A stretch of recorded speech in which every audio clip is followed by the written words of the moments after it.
రానున్న ఎన్నికల్లో వైఎస్ఆర్ కాంగ్రెస్ పార్టీని ఓడించేందుకు ప్రజలు ఎదురు చూస్తున్నారని కైకలూరు నియోజకవర్గ ఎన్డీఏ అభ్యర్థి కామినేని శ్రీనివాస్ అన్నారు.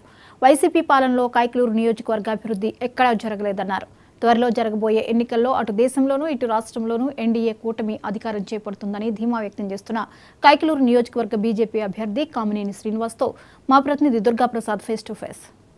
ఎన్నికల్లో గెలిపే లక్ష్యంగా కైకలూరు నియోజకవర్గంలో కామినేని శ్రీనివాస్ అయితే ప్రచారం చేపడుతున్నారు. రోజు కూడా ప్రతి ఓటర్ ఇంటికి కూడా వెళ్తూ తమ సమస్యలను అడిగి తెలుసుకుంటూ తమ ప్రచారాన్ని అయితే ముమ్మరం చేస్తున్నారు. ప్రస్తుతం ఇదే విషయాన్ని మాట్లాడేందుకు మాజీ మంత్రి కామినేని శ్రీనివాస్ మనతో ఉన్నారు. సార్ చెప్పండి, ఎన్నికలకు సంబంధించి రెగ్యులర్గా అయితే ప్రచారం చేపడుతున్నారు. అసలు ఆ ప్రచారం ఏ విధంగా సాగుతుంది? ప్రజల నుంచి మీకు ఏ విధమైన స్పందన వస్తుందంటారు? నిజంగా ఇన్నేళ్ళు, నాకు 76 ఏళ్ళ వయసు, ఇన్నేళ్లలో ఇంత అద్భుతమైన రెస్పాన్స్ నేను ఎక్కడ చూడలే.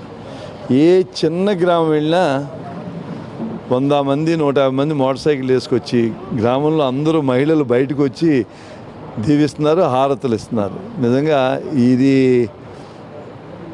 నిజంగా జగన్మోహన్ రెడ్డి గారు ఇక్కడ ఎమ్మెల్యే నాగేశ్వరరావు వాళ్ళ అబ్బాయి వినయ్ గారు చేసే బాధలకి వాళ్ళకి ఎప్పుడు దీని నుంచి బయటకు వస్తాం, ఎప్పుడు ఎలక్షన్ వేసుకుందామని జనంలో వ్యతిరేకత కాదు, ఈ ప్రభుత్వాన్ని ఓడించాలని ఒక కసి కనపడుతుంది అందరిలోనూ. తప్పకుండా ఇలాంటి రెస్పాన్స్ ఎప్పుడు చూడలేదు. అంటే కైకలూరు నియోజకవర్గంలో అంటే వైసీపీ పాలనలో 5 సంవత్సరాల్లో కైకలూరు నియోజకవర్గం ఏ మేర అభివృద్ధి చెందిందంటారు? అసలు ప్రజల నుంచి మీకు ఎటువంటి ఫిర్యాదులు అందుతున్నాయి? అంటే మీరు రోజు రెగ్యులర్గా అయితే ప్రజలను కలుస్తున్నారు, ఈ సందర్భంగా అసలు అభివృద్ధి అనేది మచ్చుకు కూడా కనపడలే ఎక్కడ. మేము గ్రామాల్లో 65% రోడ్లు వేస్తే వాళ్ళు 6% 7% వేశారు.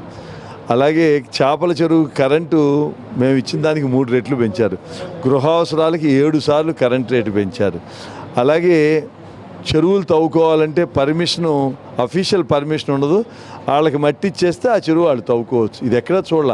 అది కూడా మామూలు వాళ్ళు ఎవరు చెరువులు తవ్వుతానికి వీల్లేదు. వాళ్ళు చెప్పిన వాళ్ళే ఒక 5-6 ఒక దందా 5-6 పెట్టారు, వాళ్ళకే ఇవ్వాలి మట్టి. మిగిలిన వాళ్ళు ఎవరిన తవ్వి ట్రాక్టర్ల మీద తీసుకెళ్తే ఎంఆర్ఓలు వచ్చి కేసులు పెడతారు. వాళ్ళు పెట్టేదాన్ని ట్రక్కులు ఖరీదిండి సెంటర్ నుంచి రోజు 300 ట్రక్కులు బయటికి వెళ్తున్నాయి. ఎక్కడికి వెళ్తుందో వాళ్ళు చెప్పాలి. అందుకని ఒకటి కాదు, ఇసుక దందా. అలాగే ఏ విషయంలో అయినా ప్రజలు ఒక భయంతో బతుకుతున్నారు. కైకలూరులో కుటుంబ ఇన్వాల్వ్మెంట్ ఇంతకుముందు ఎప్పుడు లేదు. నాగేశ్వర వాళ్ళ అబ్బాయిలు మంచికి కాకుండా ఓన్లీ చెరువులు, పోలీస్ స్టేషన్లో కేసులు, ఇలాంటి వాటిలో ఇన్వాల్వ్ అయ్యి ఒక భయానకమైన వాతావరణం ఉంది. ఇప్పుడే ప్రజలందరూ ఆ భయం నుంచి బయటపడుతున్నారు. వాళ్ళకి అసలు నాయకులకి ఎవరికి గౌరవం లేదు, విలువ లేదు. అందుకే వాళ్ళ పార్టీ నుంచి 3 జడ్పీటీసీలు, కైకలూరు సర్పంచ్ గారు వాళ్ళు బయటకు వచ్చేసారు, హెడ్ క్వార్టర్ సర్పంచ్. దానికి వాళ్ళు సమాధానం చెప్పాలి ఎందుకు వెళ్ళారు. ఇవాళ నిన్న కైకలూరు సర్పంచ్ గారి మీద ఆమె డబ్బు తీసుకెళ్ళిపోయింది అన్నారంట. నేను ఇవాళ కావాలంటే వచ్చి ప్రమాణం చేస్తా, ఆమె ₹1 కూడా మా దగ్గర తీసుకోలేదు, ఆమె ఎటువంటి సంబంధం లేదు, ఆమె కూడా చేస్తుంది. ఊరికి నేను నెపం వేస్తాం కాదు. మీరు ఒక దళితుల మీద, మహిళల మీద ఆ రకంగా నెపం వేస్తాం ఎవరు హర్షించరు. సింహం సింగిల్గా వస్తుంది. అలాగే వచ్చే ఎన్నికల్లో వైసీపీ రాష్ట్ర వ్యాప్తంగా కూడా 175 స్థానాలకి 175 స్థానాలు కూడా గెలుచుకుంటామంటూ ఇప్పటికే వైసీపీ నేతలు కానీ అటు నాయకుడు కూడా ఎక్కడికక్కడ చెప్పడం జరుగుతుంది. అసలు రానున్న ఎన్నికల్లో వైసీపీ భవిష్యత్తు ఏ విధంగా ఉండబోతుందంటారు? సింహం సింగిల్గా వచ్చి జనాన్ని చంపు తింటుంది. ఎందుకు సింహం సింగిల్గా వస్తూ ఏదన్నా ఉపయోగపడే మనందరికీ ఉపయోగపడే ఆవులు ఇట్లాంటివి కావాలని కోరుకోవాలి, మన గోమాత ఇట్లాంటివి కావాలని కోరుకోవాలి. కానీ సింహాలు పుల్లు భక్షిస్తారు, మనుషులని అందరినీ భక్షించేవాళ్ళు మనకు అక్కర్లేదు. వీళ్ళు తిన్నది చాలు. మీరు అబ్దుల్ మజీద్ గారి మసీదు షాపింగ్ కాంప్లెక్స్ కొట్టేసి వాళ్ళ స్థలం విలువ పెంచుకున్నారు. వైఎస్ఆర్ కాలనీ చుట్టూ 40 ఎకరాలు కొనుక్కున్నారు. బ్యాన్ చేసిన క్యాట్ ఫిష్ వ్యాపారం చేశారని నేను ప్రమాణం చేస్తున్నాను, వాళ్ళు వచ్చేయమనండి. మాకు వైఎస్ఆర్సీపీ అంటే మా ప్రాణం, మా రక్తం, జగన్మోహన్ రెడ్డి అన్నారు. 2014లో వైఎస్ఆర్సీపీ ఉప్పల రామప్రసాద్ గారిని ఒక బీసీకి ఇస్తే ఆయన ఓడిస్తంలో దూలనాగేశ్వర పాత్ర ఉందని నేను ప్రమాణం చేస్తాను, వాళ్ళని వచ్చేయమనండి. ఏంటి సార్ ఈ రెడ్ బుక్ కలకలం ఏంటి? ఈ నియోజకవర్గంలో రాష్ట్రంలో కూడా కొందరు రౌడీజం చేసి జనాన్ని ఉన్నారు. కొందరు ఆఫీసర్లు కూడా, ఎస్పెషల్లీ పోలీస్ డిపార్ట్మెంట్లో కొందరు పోలీస్ స్టేషన్లో పట్టు కొడతామంటే వాళ్ళ సమక్షంలో వాళ్ళు ఏం చేయలే.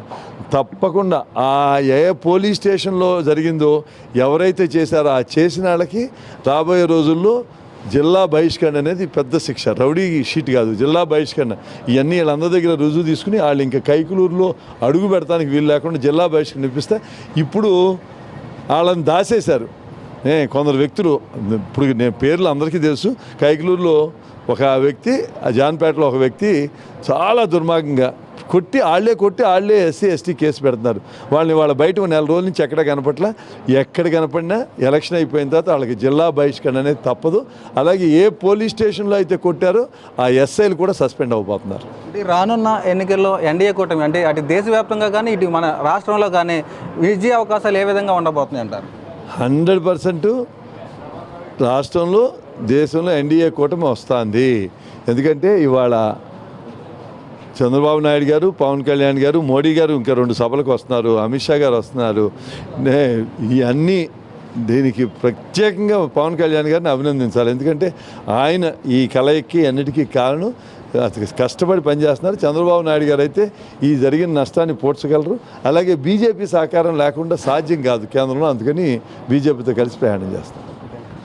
ఈ విధంగా చూస్తే గడిచిన 5 సంవత్సరాల వైసీపీ పాలనలో ఇటు కైకులూరు నియోజకవర్గమే కాకుండా ఇటు రాష్ట్ర అభివృద్ధి కూడా కుంటిపడిందంటూ కూడా మాజీ మంత్రి కామినేని శ్రీనివాస్ చెప్పడం జరిగింది. అదేవిధంగా రానున్న ఎన్నికల్లో అటు దేశవ్యాప్తంగా కాకుండా ఇటు రాష్ట్రంలో కూడా ఎన్డీఏ కూటమి మరోసారి అధికారంలోకి వస్తుందంటూ ఈయన ధీమా వ్యక్తం చేశారు. ఇది ఇక్కడ ఉన్న